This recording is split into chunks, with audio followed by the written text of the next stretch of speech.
Bonjour à tous. Je suis ravie d'être ici aujourd'hui dans ce haut lieu du partage des connaissances pour vous parler des oubliés de l'innovation. Je remercie la chaire Technology for Change et toutes ces parties prenantes de nous donner l'occasion de mettre ces sujets en lumière. Donc, je suis Estelle Perrard, je suis responsable du Tech Lab à APF France Handicap. APF France Handicap, c'est une grosse association de défense et d'accueil des personnes en situation de handicap. Et le Tech Lab, c'est son département innovation technologique en charge d'accompagner des démarches d'innovation inclusive avec des entreprises. Je suis aussi chercheur associé au CRG à l'École Polytechnique. Bonjour à tout le monde, je m'appelle Edwina Kaplani, je dirige l'équipe Accenture Research en France. Nous travaillons sur des études qui identifient et anticipent les tendances susceptibles de transformer l'entreprise de demain. Aussi, je suis responsable de la chaire de la technologie côté Accenture au sein de Tech for Change. Donc aujourd'hui, on voulait vous parler de l'innovation inclusive et notre point de départ et de notre réflexion, c'est que l'entreprise, elle peut être un facteur, une fabrique d'exclusion. Moi, je vais rapidement parler des deux premiers éléments qui touchent justement au cadre RH et organisationnel. D'abord parce que l'entreprise, elle peut exclure les personnes dès son entrée, donc ça peut être lié à l'analyse des CV, tout le processus de recrutement, mais l'entreprise, elle peut être aussi excluante dans ses modes de fonctionnement, dans son organisation, dans la manière que les personnes ils vont travailler ensemble, de la manière qu'on travaille avec l'écosystème, avec tous les partenaires. Mais ça peut aller au-delà, et donc ça, c'est le point que Estelle va vous présenter. Et l'entreprise peut aussi créer de l'exclusion par ses produits et services, en créant des produits et des services qui ne sont pas adaptés aux besoins de tous. On me fait signe de monter le volume, mais je ne crois pas avoir ce pouvoir-là. Je peux essayer de parler un petit peu plus fort. Donc l'exclusion créée par les produits et services de l'entreprise, c'est ce que vous vivez certainement au quotidien. On parle de micro-agression, de mismatch quand la technologie, l'innovation ne fait pas exactement ce qu'on aimerait qu'elle fasse. Et pour certaines personnes, ça empêche l'usage de produits et de services. Alors, les personnes en situation de handicap font partie de ces groupes que l'innovation peut exclure, en particulier l'organisation, les produits, les services. Le handicap en France, c'est 12 millions de personnes, soit un Français sur 6. 19% de taux de chômage, soit 2 fois plus que la moyenne nationale. Et les 11 000 enfants sans solution de scolarisation et les 67% de personnes qui éprouvent des difficultés à se déplacer ne sont que des exemples des difficultés qui peuvent être vécues au quotidien par les personnes en situation de handicap. Le handicap a longtemps été considéré comme une situation quasi médicale, individuelle en tout cas. Il s'agissait donc de réparer les personnes pour leur permettre de participer pleinement à la société. Aujourd'hui, on considère que le handicap est l'interaction entre des facteurs personnels et des facteurs environnementaux. Ainsi, le bâti, les produits, l'organisation qui entoure les personnes contribuent à atténuer la situation de handicap ou à la renforcer. De ce fait, agir sur l'environnement, c'est agir à la réduction des situations de handicap. Et donc, agir sur l'environnement, ça peut passer par du design d'organisation avec un rôle des ressources humaines, notamment en entreprise, et du design de produits et services avec un rôle des services innovation et R&D des entreprises. Le mécanisme de création de l'exclusion, donc qui combine une situation individuelle avec un environnement qui est mal adapté, est sensiblement le même pour plusieurs autres catégories de population qui se retrouvent exclues de fait. Et donc, en travaillant sur le caractère inclusif des produits, des services et des organisations, on peut améliorer la qualité de vie de ceux qui se trouvent en situation de précarité, des personnes âgées et de bien d'autres. Et justement, en fait, on voulait élargir un peu le scope de notre étude pour prendre en compte les autres populations qui vont être exclues, ce qu'on appelle un peu les exclus par design. Et l'OCDE, elle a défini 5 catégories de populations, de travailleurs qui rencontrent justement des difficultés à intégrer le marché du travail et à trouver un poste qui correspond à leurs compétences. Donc, ça varie, ça peut être les jeunes qui sont un peu qualifiés, c'est les personnes qui ont des responsabilités familiales, les seniors, les immigrés, mais on trouve aussi les personnes en situation de handicap. Donc, le panel est très large et l'écart de taux d'emploi, ça peut varier de 45, comme vous voulez, pour les personnes en situation de handicap, à 9% pour les jeunes qui sont sortis du système éducatif. Donc, ces personnes-là, ils font face à des contraintes, parfois cumulatives, qui sont certes freins à l'emploi, mais qui peuvent aussi être une source de compétences et d'expertise particulière dont les entreprises aujourd'hui elles ont besoin. Donc, on va parler des personnes exclues du monde du travail, mais on peut aussi les définir comme un vivier de talents qui est là, à portée de main, mais dont les entreprises elles bénéficient pas en fait justement à ce jour. Et un chiffre pour vraiment mettre ça en valeur, en France aujourd'hui il y a 5,4 millions de personnes qui sont demandeurs d'emploi et quasiment la moitié ils sont en chômage de longue durée. Pour entrer dans le vif du sujet, on a décidé de partager un peu rapidement quelques pratiques qui entretiennent cette inclusion. Même si le regard que les entreprises elles portent à ces populations exclues, il a évolué, on se rend compte qu'il y a toujours des entreprises qui expriment les réticences liées au coût de recrutement, réticences liées aux coûts qui sont liés en fait au aménagement du poste de travail, des doutes à la capacité de ces personnes-là de s'adapter avec l'entreprise et in fine vraiment de participer et de contribuer de la performance financière de l'entreprise. Donc ça, c'est important de le dire, que ça persiste toujours malgré les évolutions. Et en termes de pratiques qui entretiennent cette exclusion, je voulais mettre en valeur rapidement 3 en fait qui sont liés avec le fait qu'ils essentialisent en fait cette particularité. Il y a des dispositifs qui prennent en compte parfois seulement une partie des personnes exclues, personnes avec certains handicaps, parfois seulement les femmes. Donc ils sont ciblés certes, mais ils ne sont pas exhaustifs. Donc ça peut être un frein pour les inclure, ces personnes-là. Et ces dispositifs-là, pour la plupart, ils sont faits sans la concertation avec les personnes concernées. Donc ces publics, ils vont participer dans la phase de test, mais ils sont rarement inclus dans la phase d'idéation et de conception des dispositifs. Ce qui peut être aussi très pertinent, c'est de les inclure dès la phase en fait de idéation de poste, parce que cette discussion ouverte sur les compétences dont l'entreprise elle a besoin et ce qu'elle peut accepter, elle est très importante. Et le troisième, c'est qu'il y a une méconnaissance des besoins qui est reflétée justement dans les politiques RH et organisationnelles. Du côté des pratiques d'innovation et de R&D, on a des pratiques qui entretiennent cette exclusion essentiellement par méconnaissance des besoins et de la diversité des utilisateurs. On a en l'occurrence une faible diversité dans les équipes de conception, donc dans les métiers du design, de l'ingénierie et du développement. Dans les métiers du design et de l'innovation, on utilise fréquemment des personas, des utilisateurs types qui se réfèrent à un utilisateur moyen qui est souvent qui a tendance à gommer la diversité des utilisateurs réels. Malgré des méthodes centrées utilisateurs, on est encore dans une approche qui est largement guidée par la technologie, avec une surenchère de fonctionnalités et de recherche de performance. Et là, je ne parle pas forcément uniquement de dispositifs technologiques très complexes. On n'est pas dans le cockpit d'un avion. Je vous invite simplement à regarder l'interface de votre lave-linge ou de votre lave-vaisselle, de compter le nombre de programmes existants et de compter le nombre de programmes que vous utilisez réellement.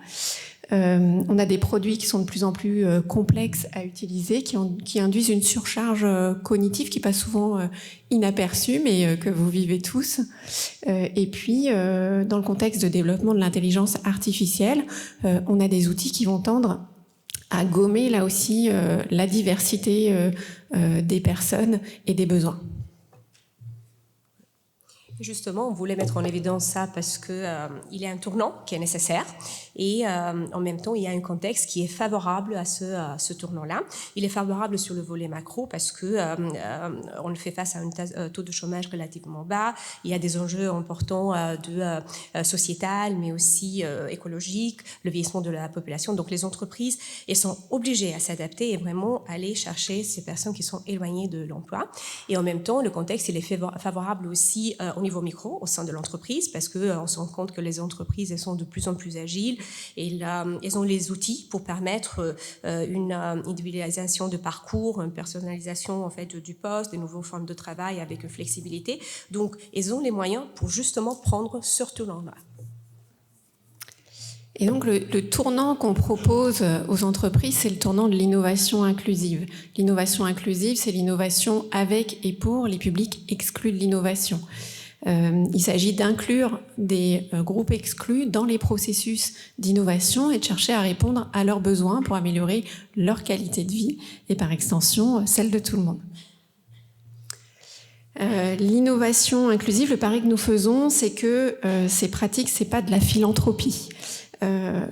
Il s'agit pour les entreprises d'élargir leur marché dans une logique qui est similaire à celle de la base de la pyramide qui a été théorisée il y a quelques années par un chercheur qui s'est rendu compte que les multinationales ne s'adressent qu'à un très faible pourcentage de personnes dans le monde puisqu'elles excluent tous ceux qui gagnent, qui ont des revenus inférieurs à un certain montant. Ce qu'on se dit aussi, c'est qu'il n'y a pas de fatalité au fait qu'en vieillissant, beaucoup de gens décrochent vis-à-vis des innovations. C'est parce que nos innovations ne savent pas les accompagner qu'elles décrochent. Il y a des recherches émergentes qui montrent qu'en innovant avec des personnes en situation de handicap et des personnes âgées, on améliore l'ergonomie et le confort pour tous. Des exemples célèbres d'ailleurs montrent, comme celui de la télécommande inventée pour les personnes à mobilité réduite ou de l'électrocardiogramme portatif inventé pour des zones rurales de pays en développement, montrent que les publics exclus sont source de créativité et d'innovation qui vont être utiles à tout le monde. Il s'agit d'un point de vue organisationnel aussi d'augmenter un vivier de talents et de fidéliser des salariés. Nous proposons donc de lancer un observatoire de l'innovation inclusive pour en savoir plus sur ces pratiques.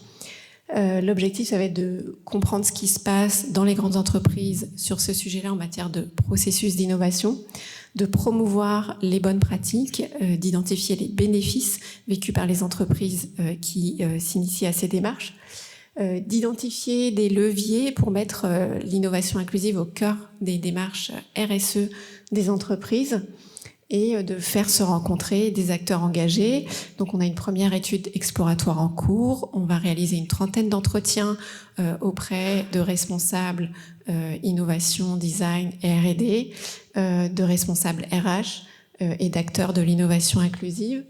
Les résultats seront présentés dans les prochains mois et puis ce type d'étude sera appelé à se répéter dans le temps, chaque année, et à permettre des échanges et des rencontres sur ce sujet. Justement, on voulait partager quelques premiers constats sur la base des premiers entretiens qu'on a eus. Rapidement, on remarque que les entreprises, elles sont contraintes de faire évoluer leurs pratiques de manière générale guidées par la réglementation et le fait qu'ils ont des difficultés de recrutement. Ce qui est important aussi, c'est de souligner que les entreprises, elles connaissent et considèrent en fait les différentes catégories des populations exclues, mais à ce stade, il n'y a pas de dispositif ou d'action RH qui cible toutes ces populations. Le troisième constat, c'est lié à l'égalité de traitement. Les entreprises, on se rend compte qu'elles ne veulent pas aller dans la rupture.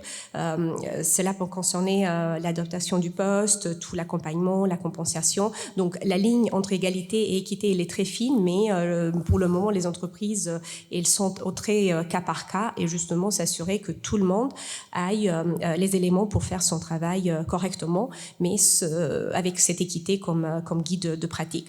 Et finalement, finalement, le quatrième constat qu'on remarque, c'est que pour le moment, c'est une approche très bottom-up. Les entreprises, elles n'ont pas encore une approche volontariste, donc les besoins, elles sont remontés par les publics concernés. C'est eux le moteur, et finalement, c'est le besoin qui crée l'innovation. Et jusqu'à maintenant, on peut dire que cette innovation inclusive, elle est une pratique très émergente parce que même les entreprises qui en font, elles le font un peu sans le savoir. Donc, il n'y a pas un cadre très structuré. Du côté des pratiques d'innovation et de R&D, nos premiers constats suite aux premiers entretiens menés, j'en profite pour remercier les entreprises qui participent à ces entretiens et faire un appel à autres entreprises pour participer. Donc, on a des pratiques d'innovation inclusive qui sont émergentes en R&D. Vous allez en voir quelques exemples juste après dans la table ronde qui suivra. On sent un besoin de justifier dans les entreprises la prise en compte des besoins de ces publics exclus de l'innovation, et là on pense que la recherche peut aider à cette justification et à la démonstration à nouveau des bénéfices de ces approches.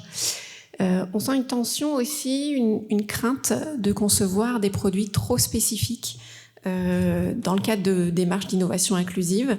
Et c'est vrai que là aussi, il nous faudra éclairer la frontière entre la conception spécifique de produits qui vont être destinés aux personnes en situation de handicap, aux personnes âgées, à certaines populations des pays émergents ou autres, et puis les produits qui vont relever de la conception universelle, de la conception pour tous.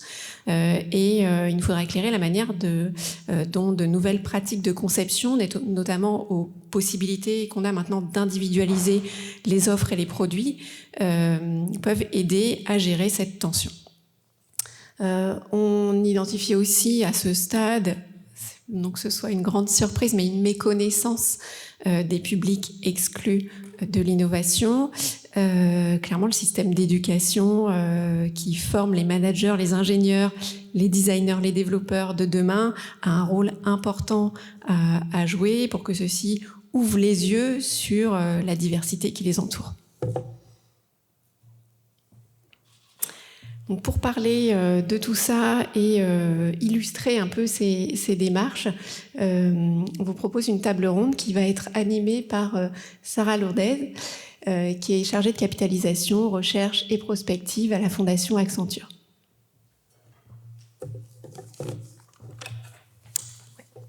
Merci Estelle et Edwina pour cette introduction. Donc pour lancer la table ronde, peut-être juste pour remettre un peu de contexte. Donc l'année dernière, dans un premier papier qui était publié dans HBR et présenté à l'occasion des premières rencontres de la chaire Technology for Change, on proposait d'envisager les emplois inclusifs et l'inclusion en entreprise à 3 niveaux.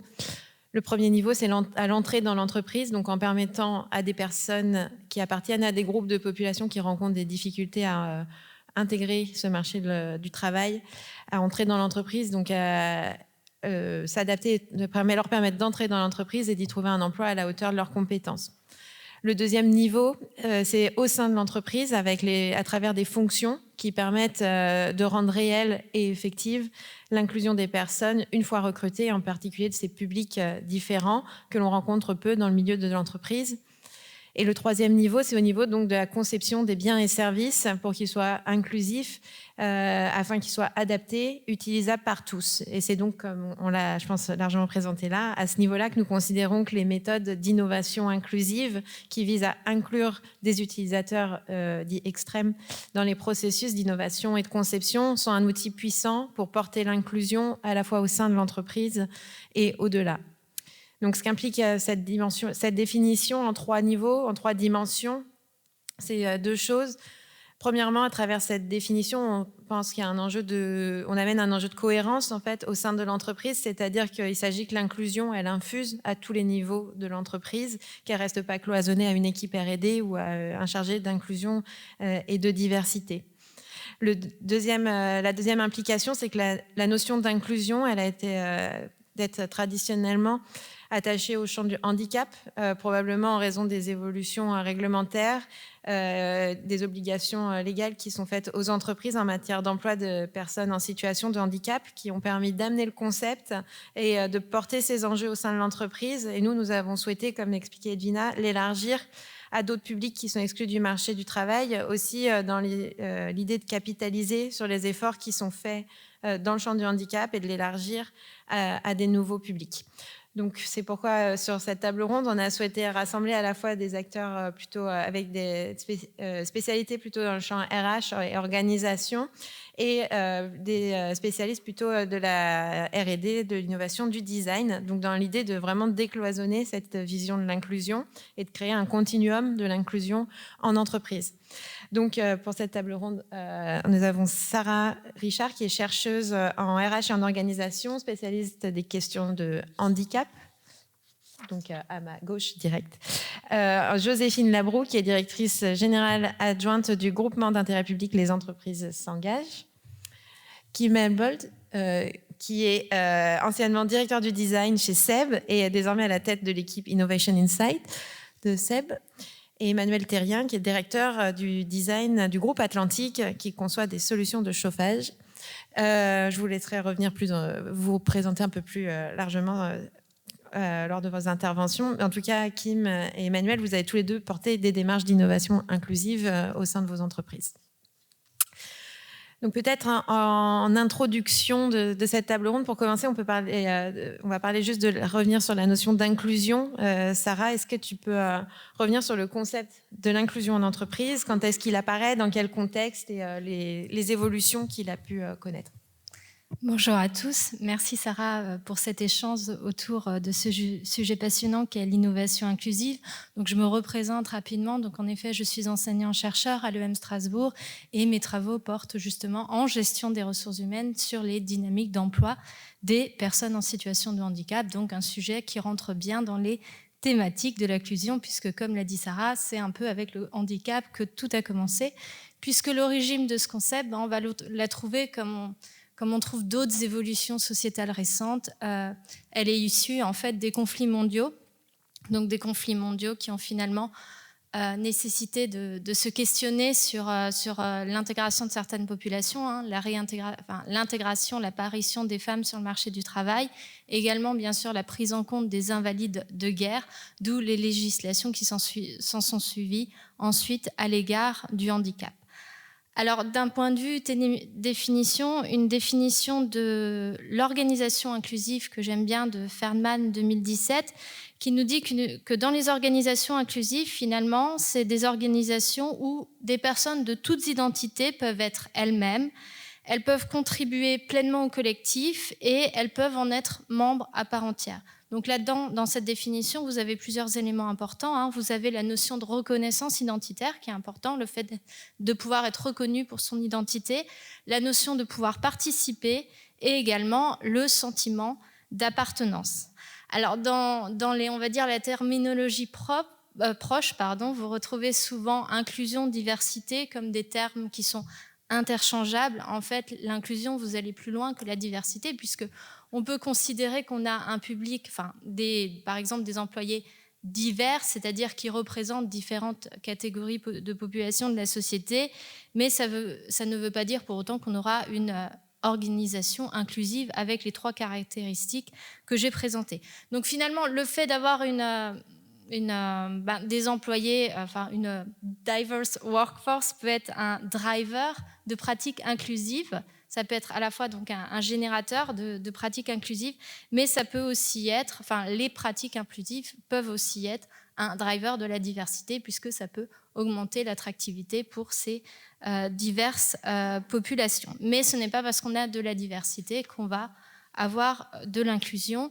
Et le dernier point sur l'évolution du concept, donc vu son origine, comme l'a dit Sarah, l'inclusion c'était d'abord le handicap, les femmes, et puis peut-être petit à petit on a eu l'inclusion du coup de plus en plus d'identités dans ce concept-là, par exemple la communauté LGBT. Vous avez aussi les thématiques d'intersectionnalité dont on parle beaucoup en ce moment, et aussi l'émergence des problématiques issues du care, c'est-à-dire en quoi le fait de s'occuper d'autres personnes peut aussi finalement nous faire rentrer dans des problématiques liées à l'inclusion. Et pour finir un exemple pratique dans mon école, je suis référente à handicap dans mon école et on avait les aménagements liés au handicap et nous les avons étendus justement aux étudiants qualifiés d'aidants. Merci pour d'être revenu sur la notion d'inclusion. Maintenant, si on revient sur vraiment l'inclusion peut-être en entreprise, comment elle est abordée aujourd'hui, peut-être Joséphine, comment est abordée la question de l'inclusion à la fois au sein des entreprises qui appartiennent au groupement des entreprises s'engagent, mais aussi au sein du groupement des entreprises s'engagent. Comment vous portez, quelle vision vous portez de l'inclusion? Quels sont les publics que vous envisagez et les évolutions récentes aussi que vous aurez pu constater? En fait, on l'envisage. Donc, nous, on est un groupement d'intérêt public. À la base, on était un peu un projet politique. Donc, les entreprises s'engagent. Ça a été créé par le président de la République en 2018 sur le sujet des jeunes à l'époque, donc notamment des jeunes des quartiers politiques de la ville. Et il avait rassemblé les entreprises à l'Élysée en juillet pour dire OK, sur les sujets d'intérêt général tels que celui-ci, l'État tout seul ne peut pas tout faire. Les entreprises font déjà beaucoup, mais les entreprises toutes seules ne peuvent pas tout faire.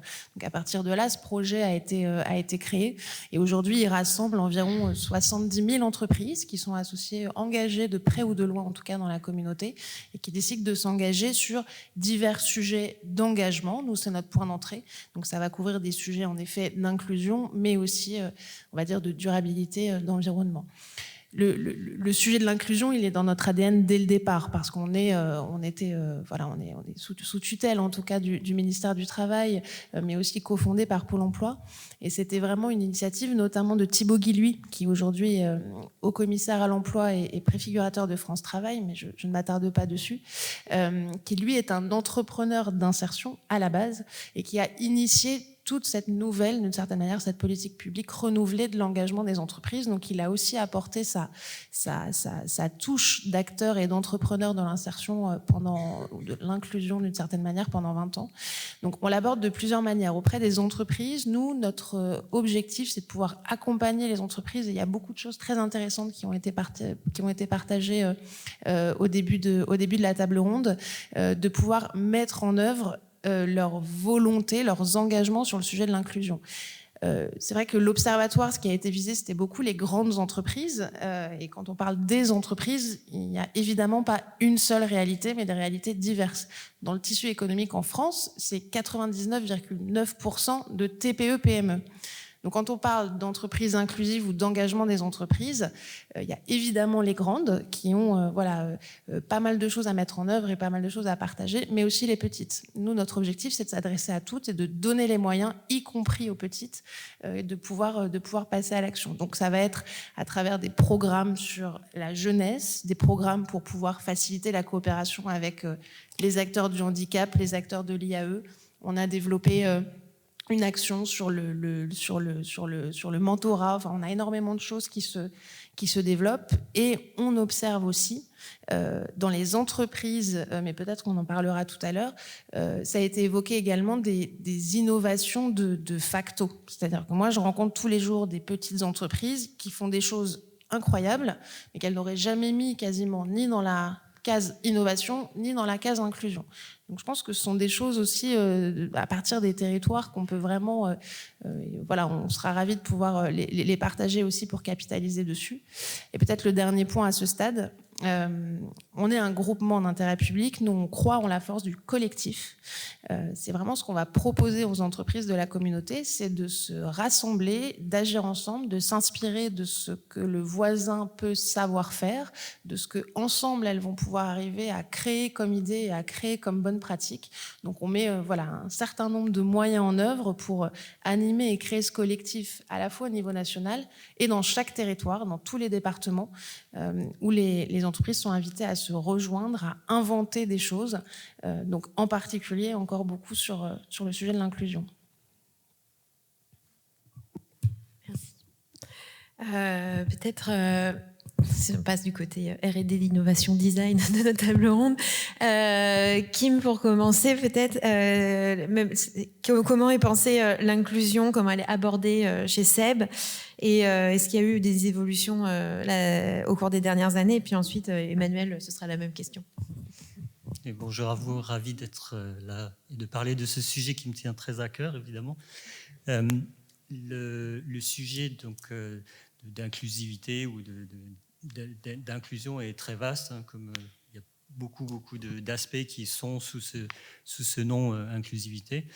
Et en fait, l'idée, quand j'avais mon rôle au design, c'était de reconnecter en fait les valeurs de l'entreprise avec ce qui se passe à l'extérieur et les solutions et les produits qu'on offre au public. Parce que le groupe SEB, je pense que vous connaissez, c'est une trentaine de marques, des marques comme Tefal, Moulinex, Roventa, Krups, Lagostina. Donc c'est vraiment des marques qui sont dans le quotidien des gens. Donc un très grand nombre de personnes. Et donc cette diversité dont on parle, elle est réelle, en tous les cas pour les consommateurs qu'on touche. Donc ce n'est pas des cibles marketing très propres et bien définies. J'ai jamais vu un brief marketing qui disait une personne qui a l'usage que d'une seule main ou d'une personne qui est dyslexique. Ça n'a jamais apparu dans un brief marketing. Pourtant, c'est la réalité de nos consommateurs ou de nos utilisateurs. Et ça, c'est évidemment des choses qui sont les sous-jacentes à ce que dans l'élaboration et la conception de nos produits sont la réalité. Donc il y a souvent ce qu'on dit, cette théorie, on pose des choses et on définit des solutions, mais en fait, nos utilisateurs ne sont pas à 100% contenus dans cette spécification. Donc dans toute la démarche, ce qui était assez important, et je vais vous raconter aussi quelques anecdotes qui illustrent bien la chose, c'est que il y avait tout un travail un petit peu retirer ou de changer la vue biaisée de l'entreprise et de l'organisation. Alors, il y avait une très bonne compréhension du côté RH. Par contre, dans les équipes de conception et de R&D, il y avait un petit peu, c'est plus dans les valeurs de l'entreprise. Mais les biais, c'était de se dire, voilà, ça c'est effectivement à d'autres gens de s'en occuper. Peut-être que c'est au design, effectivement, à travers l'ergonomie ou à travers d'autres activités qui permettaient de répondre et de pallier à ces aspects-là. Néanmoins, c'est des choses qui étaient un petit peu formatées dans le sens où quand on faisait des tests utilisateurs, on prenait, d'après la cible ou le brief marketing, on prenait ces utilisateurs-là. Et donc tout ça, c'était un petit peu de changer cette manière d'aborder les choses. Et c'est pratique puisque, effectivement, encore une fois, ce n'est pas des cibles marketing bien définies qui sont la réalité de nos utilisateurs. Et parfois, on lance un produit qui sont utilisés par des enfants, par des adultes et des personnes âgées. Donc c'est vraiment une variété, une palette d'utilisateurs qui sont les vraies personnes qui utilisent nos produits. Et puis après, c'était vraiment d'intégrer ça dans je dirais l'état d'esprit et la manière de concevoir nos produits, donc dans le processus. Et ça a aussi été une autre étape supplémentaire après avoir enlevé la perception biaisée des choses.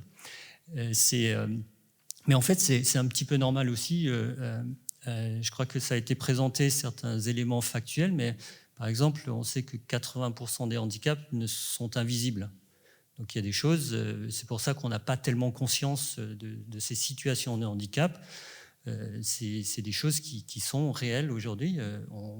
C'est pas écrit sur la tête des gens que je suis sourd, par exemple, alors que voilà, c'est des problématiques et des situations embêtantes que certaines personnes font face tous les jours. Donc ça, c'est des choses qui déjà une première prise de conscience. Et puis, après l'avoir intégré dans le processus, c'était aussi que l'entreprise s'engage. Donc, que ce soit un vrai engagement d'entreprise, puisqu'on les avait au niveau des engagements RH. Et comment est-ce que ça infuse cet engagement au niveau de la conception de nos solutions et nos produits. Donc, ça a été d'inscrire tout ça dans toute la chaîne et de vraiment le rendre pérenne dans le sens où il fallait effectivement l'intégrer. Et c'était peut-être une des des aspects finaux, de le rendre vraiment l'engagement de l'entreprise par rapport à ses valeurs, autant en interne qu'en externe, et des solutions qu'on proposait.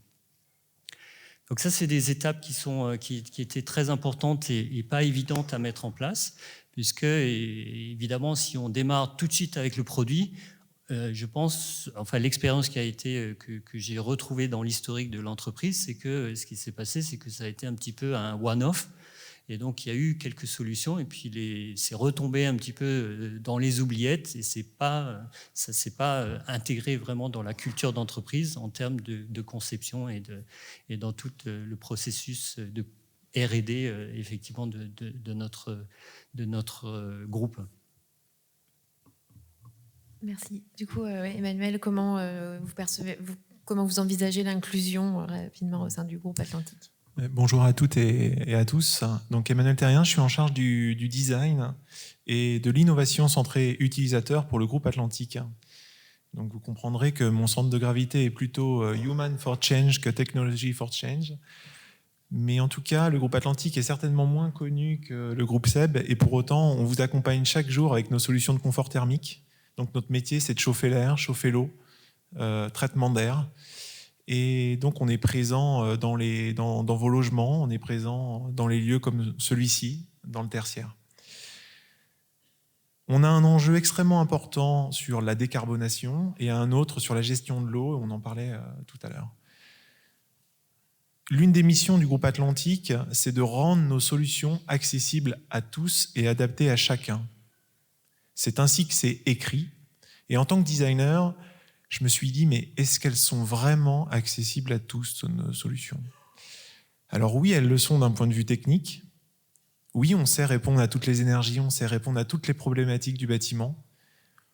Mais en revanche, dès lors qu'on a initié une démarche avec le Tech Lab auprès de personnes en situation de handicap, on s'est très vite rendu compte qu'on avait, pour être familier, des trous dans la raquette, quoi. Et donc, on a initié une démarche et sur deux jambes. La première, la plus importante pour nous, a été d'abord de sensibiliser nos équipes à la notion même de design inclusif. Et donc, on leur a fait vivre, dans le groupe, on est 11 000, et donc on a fait vivre à l'ensemble des personnes de la R&D, c'est 1500 personnes, des situations de handicap face aux produits qu'ils développent. Et ça a été extrêmement marquant pour tout le monde. Et ça a été un point d'ancrage extrêmement important pour qu'ensuite, on puisse poser les bases de ce qu'est le design inclusif pour le groupe Atlantique et qu'on puisse l'inscrire durablement dans nos démarches et dans nos process. Parce que quand on vit une situation d'un produit qu'on développe, un sèche-serviette par exemple, et qu'on se rende compte que sur quelques-uns, il est difficile de faire des actions simples, donc je vous le livre tel quel, on se rend bien compte qu'il y a un problème. Et donc, on cherche aujourd'hui vraiment à améliorer cette situation. Et puis, on a en parallèle mené toute une démarche empathique, centrée sur l'humain, avec des personnes en situation de handicap, pour savoir comment ils vivaient le confort avec nos produits, mais aussi sur les sensations. C'est-à-dire qu'on a toute une partie de nos métiers qui est invisible, le confort thermique, le confort de l'eau chaude, etc., qui est invisible. Et donc, on a essayé de caractériser tout cela. Et on a édité, pour le groupe Atlantique, un guide de bonne pratique sur nos interfaces. Et ce guide de bonne pratique, il est aussi accompagné d'un process assez simple, mais en tout cas, dans chaque fiche produit, il est bien indiqué qu'on doit rendre accessibles nos produits qui sont dans les parties living space, dans toutes les parties, tous les produits qui sont installés dans les pièces de vie. Et donc, aujourd'hui, on a des premiers projets, en tout cas qui répondent aux problématiques qu'on avait identifiées, et on veut poursuivre et continuer parce que c'est quelque chose qui prend du temps. Et je terminerai par une seule chose, c'est que au démarrage, on s'est bien rendu compte que nos interfaces étaient complexes. Elles étaient complexes parce que on s'est inventé très tranquillement de la complexité en interne, mais surtout que la gestion de l'énergie, elle demande de plus en plus de précision, et donc on a des modes, enfin on a tout un tas de choses dans les IHM qui ne sont pas forcément accessibles. Et on n'a pas voulu répondre tout de suite à toutes les problématiques, donc on a voulu rendre vraiment accessibles des fonctions essentielles sur nos produits, Et c'est ce que l'on vise dans les 5 prochaines années. Donc on a un délai, des ambitions pour vraiment améliorer la situation de nos produits. Et je suis certain qu'on va y arriver parce que ça a vraiment bien diffusé en interne au sein de toutes les équipes marketing et R&D. Merci. Du coup, on retrouve une vision de l'inclusion là qui est très axée sur les personnes en situation de handicap, peut-être liée à la démarche d'innovation inclusive que vous avez mise en place et sur laquelle on reviendra un petit peu après.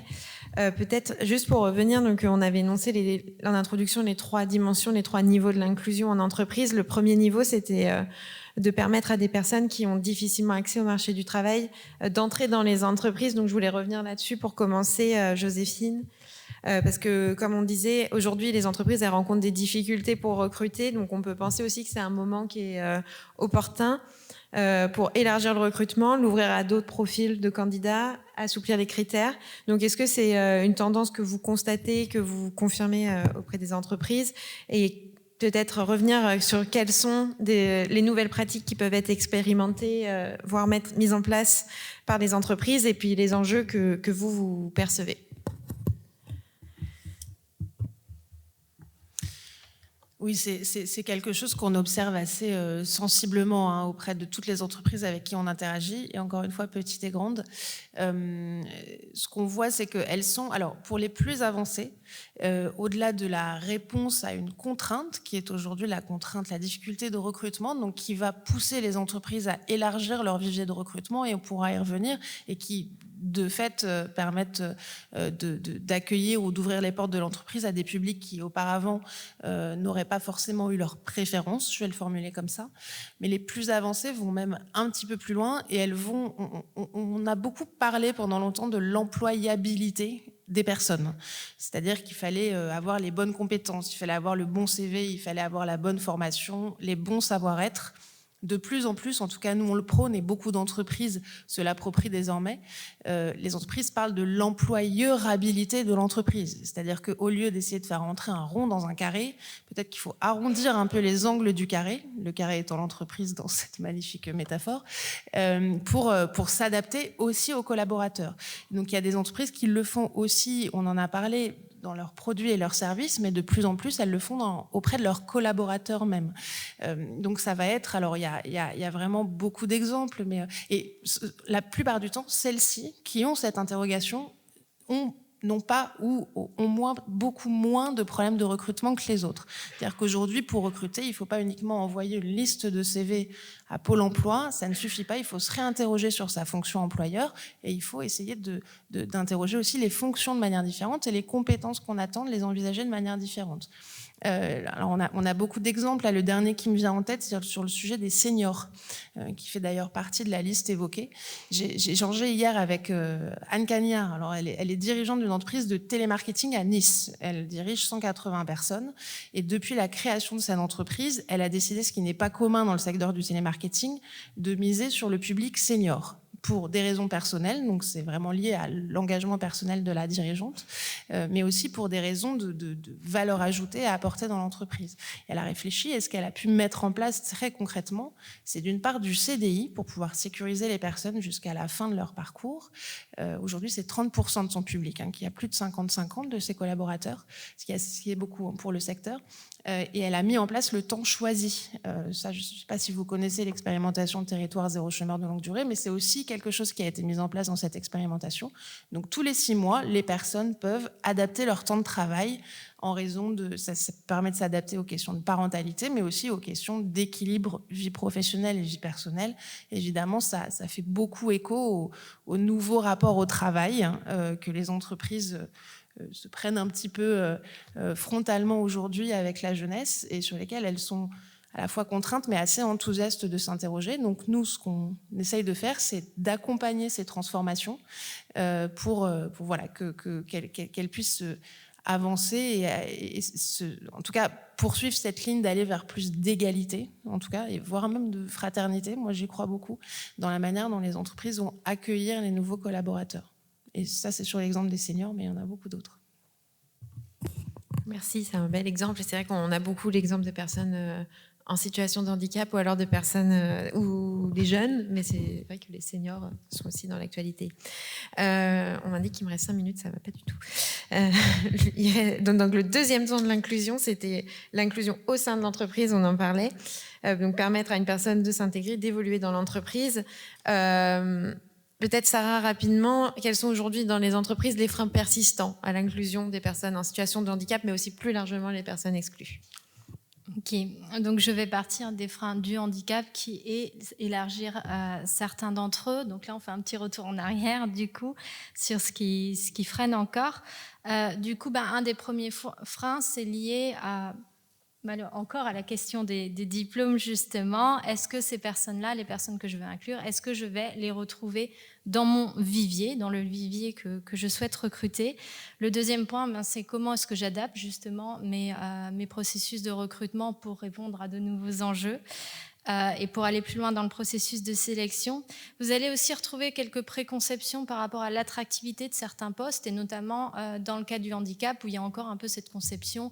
Les personnes en situation de handicap, elles souhaiteraient des postes un peu plus light, ou elles auraient moins envie de travailler. Donc il y a ces préconceptions qui demeurent et donc qui ont une influence sur l'attractivité de certains postes. Il y a encore des présuppositions sur les compétences. Vous avez là cette question de la bidimensionnalité du jugement social, où on va dire les personnes en situation de handicap, par exemple, mais ce n'est pas que le cas des personnes en situation de handicap, elles vont être plus agréables mais moins compétentes. On retrouve aussi ce stéréotype-là sur les femmes. Vous avez aussi, bien sûr, la question toujours le coût des adaptations, le coût des aménagements au sens large, l'impact ensuite sur les collègues, toutes les questions comment est-ce que j'intègre la personne, et enfin encore des stéréotypes qui demeurent sur la question des comportements en matière de santé et de sécurité au travail. Alors là, c'est le tableau noir, mais bien sûr, avec la législation et tout ça, il y a quand même des choses qui évoluent, mais je vois que le temps presse et du coup, je m'arrêterai là.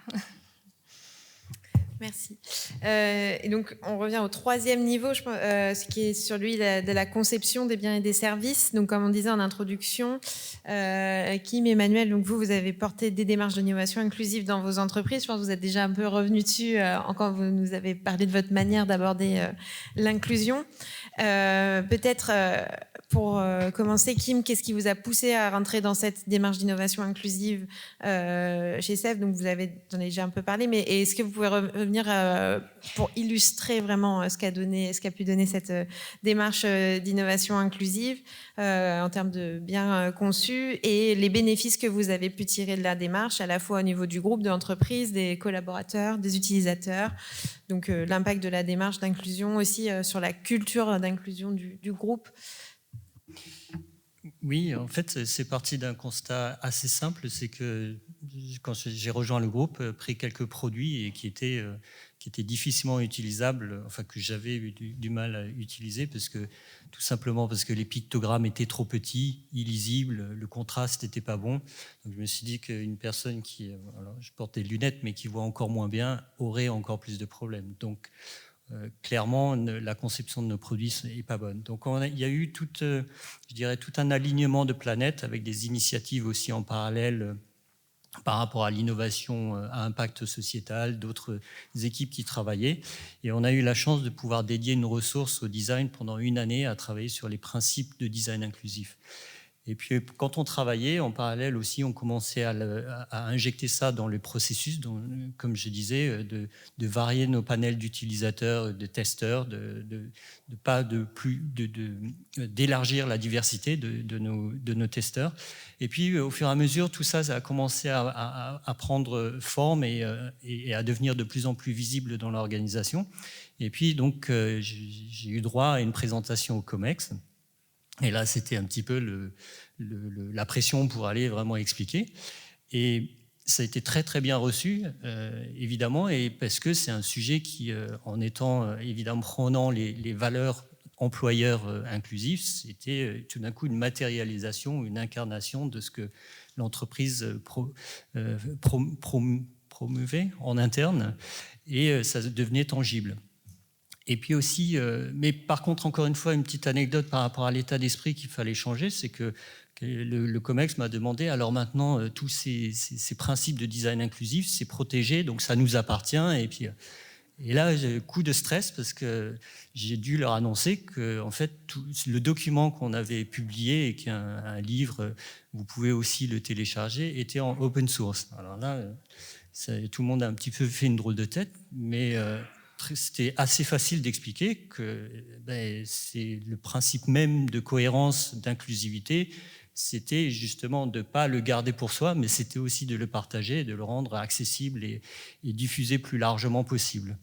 Et puis l'autre anecdote à ce moment-là aussi, on avait les premiers produits qui commençaient à se matérialiser, et tout d'un coup, il y a quelqu'un qui a fait la remarque en disant « Mais en fait, ce produit, il est utilisable par tous ».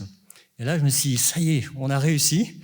Parce qu'effectivement, on a des marques grand public, on ne fait pas des produits stigmatisants. Donc, on ne fait pas des produits spécialisés pour certains usages. Ils solutionnent certaines problématiques d'utilisateurs, mais ils restent aussi évidemment utilisables par le plus grand nombre et par tous. Donc petit à petit, tout ça s'est infusé dans l'organisation, et donc il a aussi fallu aller chercher les leviers de la communication interne, aussi communiquer nous-mêmes par rapport à d'autres acteurs dans l'industrie pour aussi continuer à enrichir la discussion et élever le débat et apporter le sujet ailleurs. Et peut-être juste pour finir, ce qui avait été très, je dirais, gratifiant dans le sens pousser cette initiative, c'est que les équipes de vente, donc pour la France, pour la première gamme de produits qu'on avait lancée, qui était une gamme de produits de petit déjeuner, c'est que les personnes, j'ai eu des retours des forces de vente en disant mais c'est génial parce que quand on va voir les distributeurs, on parle de choses qui sont des bénéfices utilisateurs et des bénéfices consommateurs. Et ce n'est pas quelques watts de plus ou un bouton en supplémentaire. On a une vraie histoire à raconter par rapport à effectivement ce que ces solutions peuvent apporter. Et ça, c'était vraiment aussi de la conception, des engagements de l'entreprise qui, aujourd'hui, le design inclusif fait partie des piliers RSE du groupe SEB, jusqu'à effectivement toutes les personnes impliquées dans tout le processus de lancer les produits dans le marché se sont vraiment aussi engagés et se sont motivés pour faire passer le message et l'histoire. Merci. Merci. Et peut-être pour poursuivre, Emmanuel, c'est un peu la même question. Qu'est-ce qui vous a poussé à mettre en place cette démarche ? Vous aviez introduit le sujet et puis les bénéfices que vous avez pu en tirer pour vous, l'entreprise, pour les utilisateurs, le grand public. Ouais, je vois qu'avec Kim, en fait, on a rencontré parfois les mêmes obstacles et puis les mêmes opportunités à un moment devant le COMEX pour défendre ces missions. Est-ce que c'est quelque chose qu'on porte au départ un peu plus avec le cœur, hein, qu'on a vraiment une démarche volontariste qui va au-delà de la réglementation. Et les premiers obstacles, ça a été ceux que vient d'exprimer Kim, c'est oh là là, vous n'allez quand même pas nous faire des produits spécifiques. Et en fait, aujourd'hui, on est tous convaincus que si on inclut et si on systématise des personnes en situation de handicap dans nos tests produits ou dans nos démarches en amont, alors on va faciliter la vie de tous et on va faciliter la vie de tout le monde. Alors vous allez me dire, c'est extrêmement banal, mais en même temps, cette démarche, elle a pris un petit peu de temps. Et aujourd'hui, il n'y a plus tellement de doutes sur cet objectif-là, c'est-à-dire sur nos produits. Et maintenant, on travaille plutôt sur les services en amont et les services en aval. C'est-à-dire comment accompagner ou répondre à une personne en situation de handicap pour la conseiller, l'orienter sur une installation, sur un produit, etc. Donc ça, c'est des enjeux qui sont aujourd'hui importants pour nous. Et il y a plein de questions sur les notices, l'assistance, et ainsi de suite, et ainsi de suite. Merci. Et comme le temps presse, juste afin de boucler la boucle et avant de prendre les questions du public, je voulais demander à Sarah, nous, pour aller plus loin, ce qu'on voulait porter avec cet observatoire de l'innovation inclusive, c'était voir comment les principes de l'innovation inclusive pouvaient aussi être appliqués dans les domaines RH et organisationnels. Donc, on a vu les bénéfices sur le R&D, quels pourraient être les apports d'une telle démarche, à la fois sur les processus RH organisationnels. Et si tu veux, Joséphine, tu pourras conclure en nous disant si ça, voilà, ce que tu ressens, ça semble envisageable. Ok, alors je vais me baser sur les échanges pour répondre à cette question. Ce qu'on entend dans les échanges, c'est finalement pour être une innovation inclusive, il faut que cette innovation, elle soit à la fois pour tous et finalement aussi adaptée à chacun. Donc on peut penser que c'est des formes d'injonction paradoxale, mais en réalité non. Et ce que j'entends également, c'est que le handicap est souvent utilisé comme un cas extrême justement pour prendre en compte d'autres populations. Donc finalement, faire tomber les barrières qu'on appelle du validisme, donc le fait que la société soit pensée par et pour les valides, ça peut permettre d'améliorer aussi les processus RH, l'intégration, les aménagements, globalement la manière dont on design l'emploi. Et finalement, ça correspond aussi à des attentes de nouvelles générations. Il y a beaucoup de débats aujourd'hui autour de la demande d'authenticité au travail des jeunes, donc justement le fait de pouvoir être soi-même dans les organisations. Et donc finalement, si on a ces innovations qui s'adaptent à tout le monde, ça peut permettre d'être plus authentique, de pouvoir affirmer son identité et du coup d'entrer dans un cercle RH vertueux où on va augmenter le sentiment d'appartenance, l'engagement, la fidélisation et tout ce qui s'ensuit. Merci Joséphine, le mot de la fin. Non, mais je pense que ça mériterait plein d'autres mots avant la fin et je pense qu'on pourra continuer les échanges dans plusieurs cadres. Nous, on sera ravis de pouvoir contribuer à cet observatoire parce qu'en effet, on a, comme je donnais un exemple, mais j'en ai beaucoup d'exemples d'entreprises pour qui le mot innovation est hors de leur quotidien encore, le mot inclusion parfois aussi. Simplement, elles font des choses sur le terrain et quand on leur explique que ça a de la valeur, elles le découvrent presque. Donc, moi, j'ai aussi à cœur de pouvoir valoriser et mettre en lumière ces dirigeants d'entreprise, ces collaborateurs qui portent des choses dans les faits, dans les territoires. Donc, ce sera avec plaisir. Nous, on va dire ce qu'on est en train de mettre en place, c'est d'une certaine manière une politique publique-privée de l'engagement des entreprises. Donc, on n'en a pas parlé, mais il y a aussi un vecteur d'innovation un peu structurel dans ce qu'on fait. C'est ce volet coopération entre entreprises, États et acteurs de la société civile. Et l'innovation inclusive les concerne tous à plusieurs niveaux. Et donc pour ça implique de réinterroger le rôle de l'entreprise dans la société. Ça c'est un peu notre but ultime de pouvoir repositionner l'entreprise à un bon niveau. Je pense notamment à l'évolution intégrée par les entreprises à mission de la loi Pacte. Mais voilà, donc énormément de perspectives. Je pense que c'est pas un mot de la fin, mais un mot du début. Et merci beaucoup. Merci. Est-ce qu'on a le temps de quelques questions de la salle ?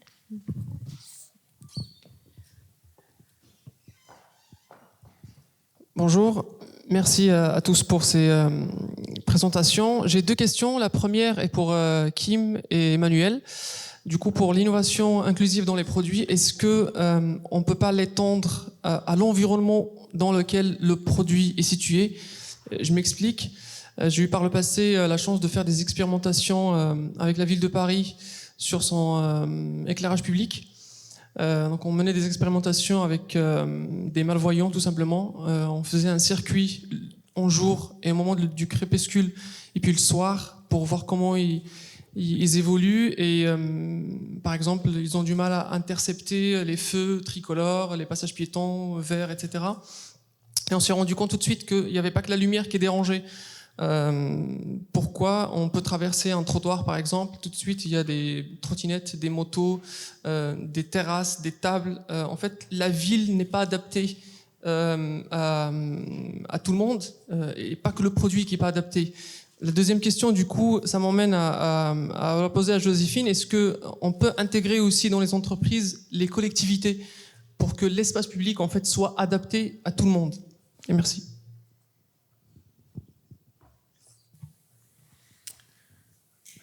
Alors, je ne saurais pas répondre à l'échelle de la ville. Moi, mon métier, c'est à l'échelle du logement. Et il est clair que les tests qu'on fait, on les fait d'une part dans des conditions réelles. C'est pas un laboratoire blanc, un truc complètement déshumanisé, etc. On est dans la vraie vie. Et puis, on va à la rencontre des personnes en situation de handicap chez elles. On est allé à la rencontre de personnes en situation de handicap chez elles pour comprendre comment elles utilisent leurs produits, comment elles vivent avec. Donc, pour moi, les démarches de design inclusif, mais même plus largement, de design thinking ou de design, c'est des démarches empathiques, d'aller voir et de se confronter à la vraie vie. Donc voilà. Alors, dans les principes de design inclusif, il y a effectivement, on part d'une situation très très spécifique, et puis on regarde aussi combien d'autres personnes sont concernées par cette situation très spécifique. Et l'exemple qu'on utilise quand on expliquait ce qu'était le design inclusif, c'est que, par exemple, une personne qui a qu'un seul bras a l'usage que d'une seule main. Et donc, c'est malheureux, mais la réalité, c'est que des gens se retrouvent dans cette même situation et ces mêmes besoins et ce même contexte quand ils se sont blessés le bras et puis la saison de ski finie, j'avais un collègue qui avait un bras en écharpe parce qu'il s'était cassé la clavicule et donc pendant 4 mois, le bras immobilisé, donc usage que d'une seule main. Donc c'est ce qu'on appelle des situations temporaires. Et puis le troisième aspect, c'est situationnel. Donc on l'illustre par un jeune parent qui porte un bébé dans les bras et pareil, c'est la même situation, usage que d'une seule main. Donc on peut vraiment élargir. Et si on regarde aussi c'est les populations qui sont concernées, c'est que les personnes qui ont qu'un seul bras, c'est un certain nombre. Alors on a quelques chiffres qui existent, mais c'est en général plusieurs milliers de personnes. Mais dès qu'on prend les autres aspects et les autres besoins et situations, on passe à des dizaines de millions de personnes. Et donc c'est là qu'on peut vraiment pousser et créer ces situations, basées sur ces situations, des expériences qui soient beaucoup plus pertinentes et qui répondent effectivement à ce besoin élargi. J'espère que ça aide. Et si je peux compléter par rapport à l'environnement, dans le domaine de l'accessibilité de l'environnement, il y a des normes qui existent depuis un petit moment, pas toujours appliquées, mais il y a des normes, il y a des recherches qui sont pratiquées et ce qu'on constate, c'est que il y a un problème par rapport à l'usage, c'est-à-dire que comme vous le disiez très bien, c'est pas parce que tout a été mis en accessibilité que va pas y avoir à un moment donné une trottinette qui va passer et qui va gêner l'accès.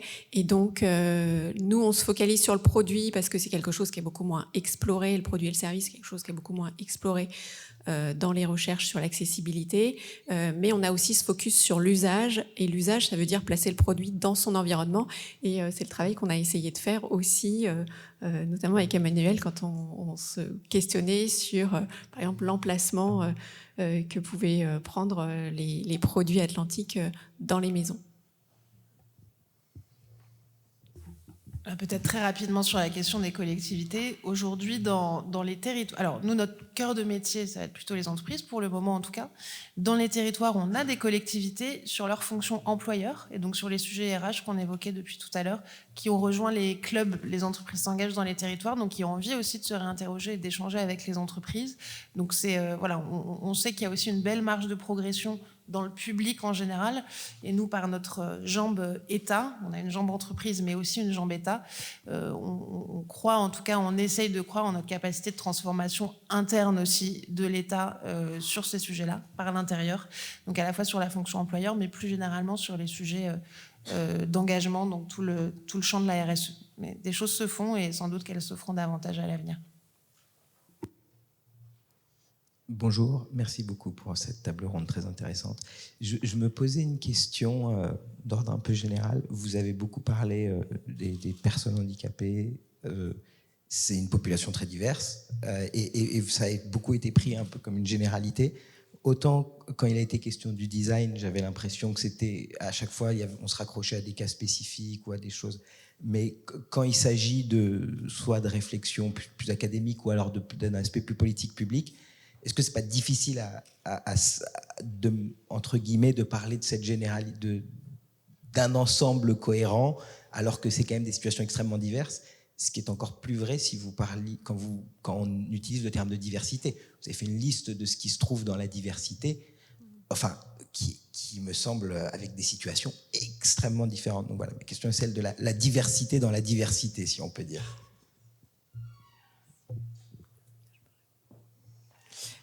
Oui, par rapport à la diversité, c'est intéressant parce que c'est ce qu'on essaye d'éveiller chez les entreprises, c'est cette prise de conscience de la diversité des personnes.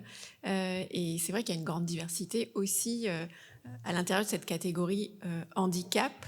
En fait, en conception universelle, donc en conception pour tous, on considère que la prise en compte de la totalité de la diversité humaine est une utopie vers laquelle on doit tendre. Donc, je dirais que ne nous freinons pas. Bien sûr, il y a une énorme diversité de handicaps. Il ne faut pas que ce soit un frein vers le fait d'en prendre en compte quelques-uns, parce qu'on a encore beaucoup de chemin à faire quand on en sera à se dire « Ah, là, il nous manque des micro-cas » ou bien on est en contradiction quand on répond à l'un, on risque de dégrader la situation pour l'autre. C'est qu'on sera déjà pas mal avancé dans une démarche de conception universelle et voilà, qu'on aura fait du chemin.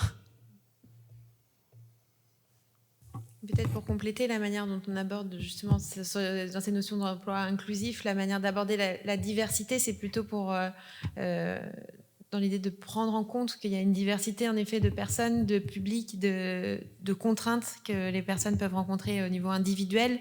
Et en fait, ce qu'on interroge, c'est davantage la manière d'aborder ces contraintes-là. Et donc là, on peut retrouver beaucoup plus par exemple, par l'innovation inclusive, des méthodologies qui vont être, pour le coup, assez semblables. Et de se dire, c'est ce que disait Joséphine, qu'on peut, par exemple, au moment du recrutement, un peu assouplir les critères et arrondir les angles pour que ça permette de convenir à un maximum de personnes. Et donc, ce qu'on poussait, c'était aussi, et ce qui est poussé, par exemple, dans l'expérimentation territoire zéro chômeur de longue durée, c'est comment on ne demande pas uniquement à la personne de s'adapter à l'emploi qu'on a imaginé pour elle, mais comment l'entreprise vient aussi s'adapter à la personne, à la fois quand elle la recrute, quand elle l'intègre et quand elle conçoit pour ses utilisateurs finaux.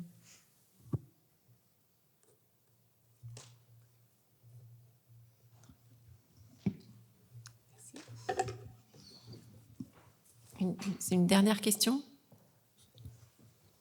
Oui, c'est une question de remarque. Est-ce qu'on n'a pas aussi quand même le même sujet de transversalité qu'on avait abordé sur la thématique de l'eau avec les différentes COP?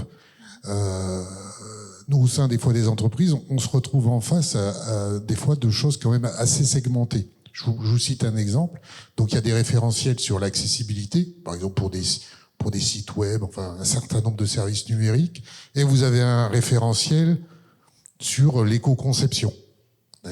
Chacun poussé par, je dirais, différentes directions interministérielles, etc. Et on se retrouve des fois avec des contradictions. Je vous cite un exemple. Évitons les images et les vidéos. Ceci étant, les images et les vidéos, ça peut servir à certaines personnes atteintes de handicap qui auront du mal peut-être à comprendre certaines choses, etc.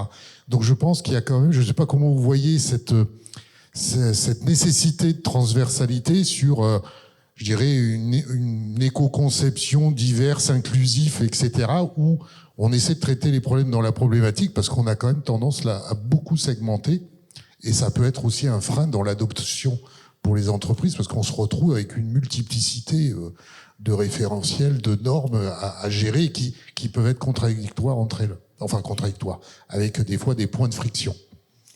Je peux répondre d'un mot là-dessus.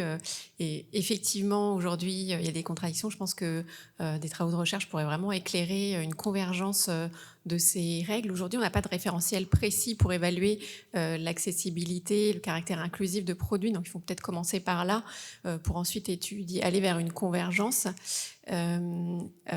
Pour l'instant, il me semble que ce qui peut guider les pratiques, c'est la notion de design équitable. Le design équitable, c'est quoi? C'est de se dire que s'il y a des vidéos ou des images sur un site web, autant qu'ils soient orientés vers les publics qui en ont le plus besoin. Et peut-être que les autres, on peut s'en passer. C'est un peu l'idée aussi que quand on règle la hauteur de la marche d'escalier, on va la régler sur le pas de la personne qui va avoir plus de mal à monter l'escalier et ça ne va pas trop gêner les autres utilisateurs. Si je peux me permettre aussi, je pense qu'aujourd'hui, il y a une prise de conscience effectivement de tous ces aspects-là. Et autrefois, je dirais qu'on faisait ça. En fait, on constatait a posteriori qu'on avait loupé certaines choses. Et donc, au fur et à mesure, on construit effectivement ce référentiel dont vous parliez. Donc, des principes qu'on établit par rapport à effectivement ces aspects physiques, cognitifs ou sensoriels. Et on les cartographie et on essaie de les identifier. Mais aujourd'hui, si effectivement on n'a pas de solution qui résolve, enfin qui peut tout résoudre, mais au moins c'est un choix très conscient de savoir on arrive à résoudre cet aspect-là. Et peut-être que l'idée, c'est d'avoir une autre solution qui va permettre de couvrir d'autres besoins. Mais aujourd'hui, cette prise de conscience, elle est encore très, très basse. Et c'est effectivement des retours consommateurs en disant « votre produit ne marche pas, je ne peux absolument pas l'utiliser » parce qu'effectivement, on n'a pas fait ce travail de tester suffisamment ou de vraiment approfondir cette réflexion. Je crois que ce sera le mot de la fin. On nous presse un petit peu. C'est l'heure de la pause. Merci. Merci.